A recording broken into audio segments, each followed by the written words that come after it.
My name is Clara, and I never thought I would have to deal with something so horrible from the man I once loved and his family. When I first met my husband, Nick, I thought he was the one. He was charming, funny, and seemed to have his life together. He was always there for me when I needed him, and I was happy to be there for him too. He told me he ran a very successful business and that he could take care of me and our future children. I was so in love. I blindly trusted his words. We were only dating for a few months when he proposed, and I said yes without hesitation. I was over the moon when we started our life together. We had a beautiful daughter named Allie, and I loved her more than anything. But as time went on, I began to realize that my husband wasn't the person I thought he was. He became lazy, unmotivated, and didn't want to contribute to our family in any meaningful way. It turned out that the business he was talking about belonged to his parents, and he was going to inherit it one day. They were clearly filthy rich, but money meant nothing to me if there was no care and love in the household. I was working full time while taking care of Allie and the house, while he spent all day watching TV and playing video games. I tried talking to him about it, but he didn't seem to care. He was content to let me do all the work while he did nothing, and spent his parents' money on the most stupid things. It was exhausting, and I was unhappy. I knew deep down that I couldn't continue living like this. I wanted more for myself and for Allie, so I made the difficult decision to get a divorce. My husband's wealthy family hired the best lawyers to ensure that he got custody of our daughter, despite my efforts to prove that I was the better parent. I was heartbroken when the judge ruled in his favor, but I knew that I had to accept the situation. It was tough, but I tried to stay positive and work hard to build a successful career. I knew that I couldn't give up on my dreams, and I wanted to show Allie that anything was possible. I made sure to stay in touch with Allie and see her as often as I could. It was difficult not to spend every day with her, but I cherished the moments we had together. We would go on trips, have movie nights, and make memories that would last a lifetime. Over time, I began to see the silver lining in the situation. My career was thriving, and I was able to provide a good life for myself and Allie. One day, my husband called me to tell me that he was planning on going on a vacation and that his parents would be taking care of Allie while he was away. I was hesitant at first, knowing how much I cherished the time I spent with my daughter. But my work schedule made it impossible for me to take care of her at that time. I reluctantly agreed, hoping that Allie would be okay without me there. I told him that I would visit Allie every week to make sure she was doing well and to spend time with her.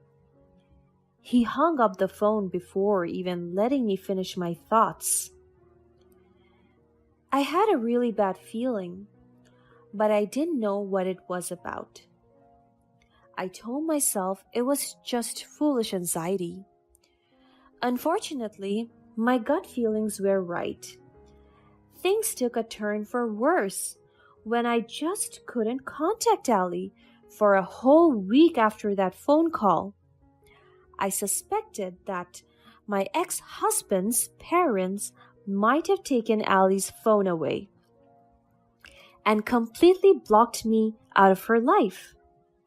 I tried contacting my ex-husband and his parents, but they never let me speak to Allie.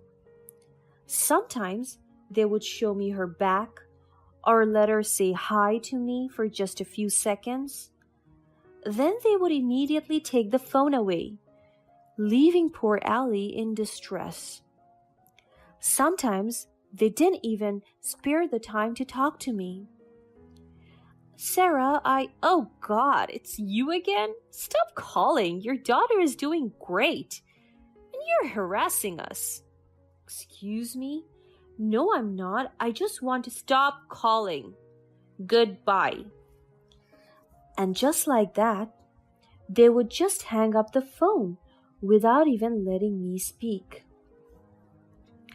As weeks went by, without directly talking to my daughter, I grew increasingly worried about Allie's well-being. I decided to take matters into my own hands and search for them everywhere.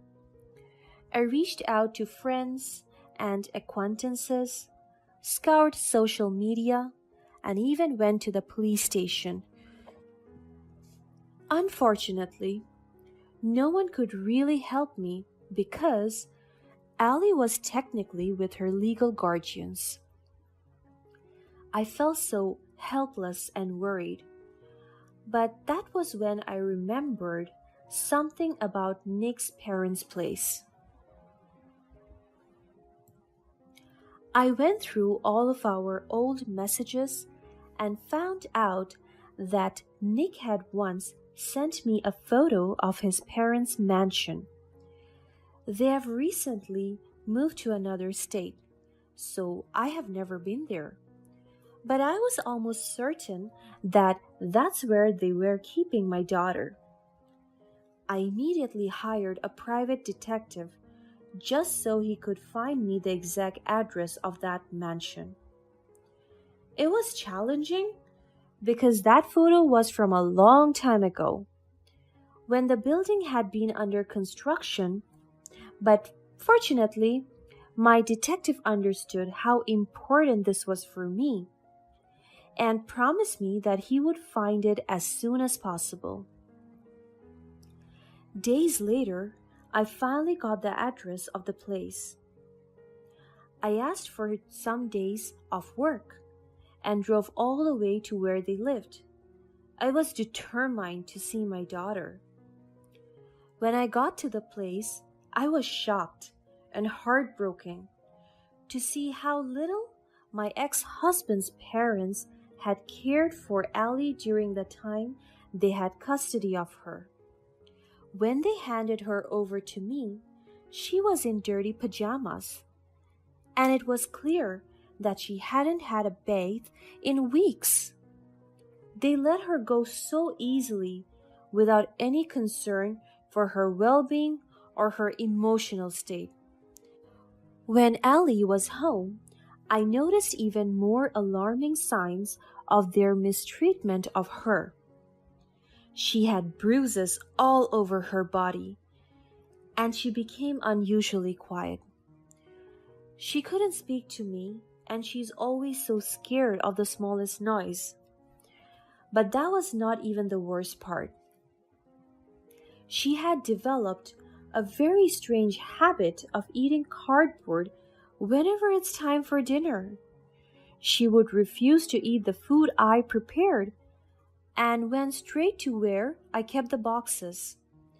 I knew something was terribly wrong. It was clear that my ex-husband's parents had treated her poorly, and I was deeply concerned about her physical and emotional well-being. I tried to talk to Allie, but she was unable to communicate with me, and my heart broke for her. I knew that I had to confront my ex-husband's parents. After all, they were the ones who had the responsibility. I called Sarah, my ex-mother-in-law, but she was completely reckless. Sarah, hi. I'm calling because I noticed some bruises on Allie's body, and I just want to know if everything was okay.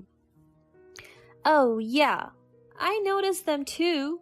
But don't worry, kids get bruises all the time. I know that, but I just want to make sure that there wasn't anything more serious going on. You know, if you were still married to my son, you wouldn't have to worry about this. You should have stuck it out and made your marriage work. I'm sorry, but that's not what we are talking about right now. I just want to make sure that my child is safe and healthy. Well, I didn't notice anything out of the ordinary, so it's not my fault if something happened when she was with you. Why are you blaming me for this? Sarah, I am asking a question. I'm not blaming you for anything. My son was right to leave you. What a rude, annoying woman. Do not talk to me like that ever again. I hung up the phone right then, feeling like my chest was going to explode with anger. I knew I had to take action. So the next day, I took Allie to the police station and reported all of them for child abuse. I couldn't let this slide, and I was determined to do whatever it took to make sure Allie was safe and protected. I thought that when the authority was involved, things would slowly improve. But boy, was I wrong. I was completely shocked and blindsided when an inspector arrived at my door the next day. It turned out that my ex-husband's family had accused me of abusing Allie, trying to shift the blame onto me. I couldn't believe they would stoop so low to protect themselves instead of taking responsibility for what happened. To make matters worse, they lied to the police, telling them that I was a neglectful mother who didn't care about seeing my child. It was a complete and utter fabrication. As if that wasn't enough, my ex-husband's family took it even further by suing me. It felt like they were trying to punish me for trying to protect my daughter and hold them accountable for what had happened to her. It was a difficult and stressful time, but I refused to let them intimidate me or take away my rights as a mother. I agreed to go to court and hire the best lawyer there was in town. My career was going well at that point, so I could actually afford someone that could win the case. I knew that I had to prove to the judge that I had a strong and healthy relationship with Allie. I wanted to show that I was a loving and responsible mother who would do anything to protect and care for my daughter. I gathered all the photos I had of me and Allie spending time together, from vacations to quiet nights at home. The judge saw that I was a devoted mother who had always been there for Allie, and that I had a strong and loving relationship with her. Unfortunately, Allie was still so scared that she didn't want to speak to anyone. Whenever she saw her grandparents, the poor girl just wanted to go home. Of course, I would never force her to say anything just to win the case. I trusted that we would somehow find a way. My ex-husband and his family took advantage of the fact that Allie couldn't blame them for what they had done. They claimed that my statements were all false and attempted to provide their own photos with Allie. In these photos, Allie was always seen in the corner of the room, but they said that was because she was just a timid child. I was really angry with such a false statement about my joyful Allie. But I knew my lawyer could deal with their blatant lie. As I expected, my lawyer soon managed to point out early signs of abuse based on the look of Ali's skin, despite their best efforts to hide them. Seeing that their plan was not working, they started to show off their financial strength and told the judge that I could not afford to pay for Ali's expensive classes and hobbies. Then I suddenly remember something my private detective had told me about. He said that when he was investigating that family, he noticed how Ali spent a lot of time writing and drawing. I knew exactly what he was talking about. I bought Ali a small notebook on her birthday last year. How come I didn't think of this before? That night, I asked Ali to give the judge permission to look through her diary. She was hesitant, but it felt like she knew it was important. It turned out that all this time, whenever she felt stressed, she would write and draw in that diary about all the terrible things her dad and grandparents let happen to her. They would leave her to be alone all day, would not feed or bathe her, and would not treat her when she accidentally hurt herself while playing outside. Basically, they completely neglected her, to the point that whenever she's hungry, she had to chew cardboard for comfort. My heart broke into pieces when I saw what was in her diary. But I tried to stay strong because I knew this was all going to be over soon. And so, with such clear evidence, the judge could finally close the case. After a long and difficult battle, I was relieved and grateful to have been granted custody of my daughter. It was a weight off my shoulders to know that she would be safe and well cared for, and that I could finally put the stress behind me. As for my ex-husband's family, all three of them were eventually arrested and charged. I got back to work after a while, and luckily, Ali was having some major improvements.